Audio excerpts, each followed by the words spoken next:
I raised the feed dogs so that this machine is feeding a little bit. The needle I have in here is a round shank needle that I cut to the right length and then set to face the hook. And I've got red thread in it. So, and then the first few stitches on a loop, you need to make sure you hold your tail so that it picks the loops all off the hook underneath. And then I don't know if my tension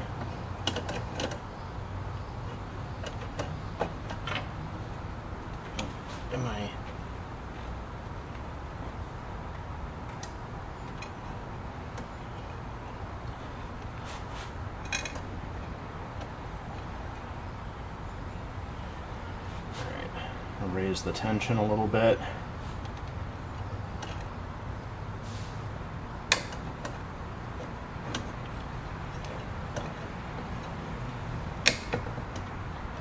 No, or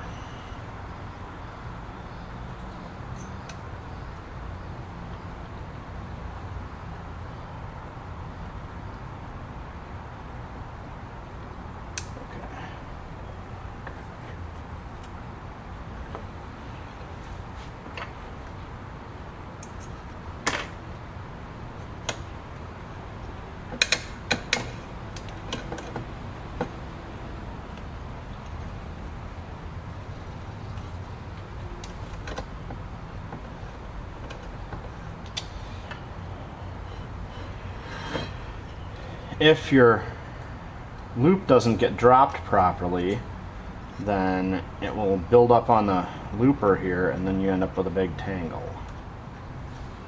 And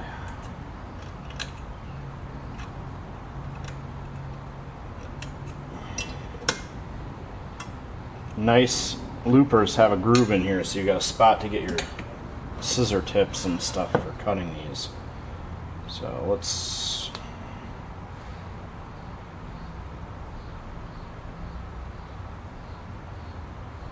set our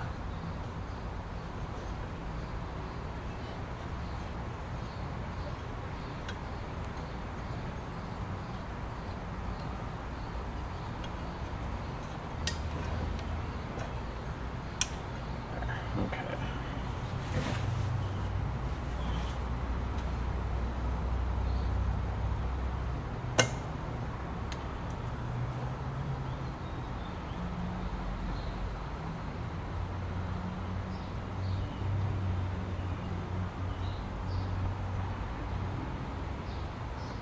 All these toy machines that just have a single tension setup in them are very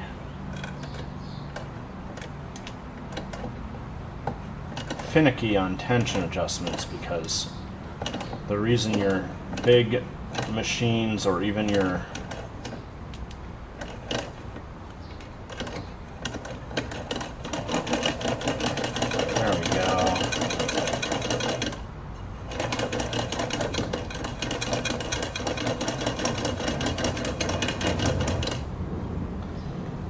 even your commercial chain stitch machines have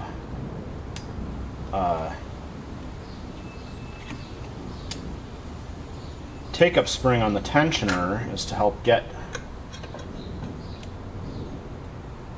the extra loop of thread pulled up so that you don't get double loops pulled on your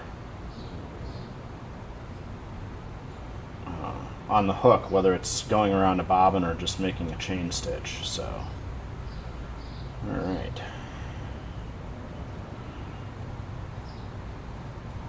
There. A lovely little chain stitch. So I've got this all timed up properly, and I'll just tug my chain stitch out because I can. That was a fun little machine to get back in order.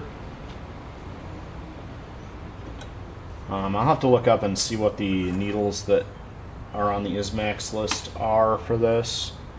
But I think I will probably thread it up with a neat looking color on a wooden spool and put this up on a shelf.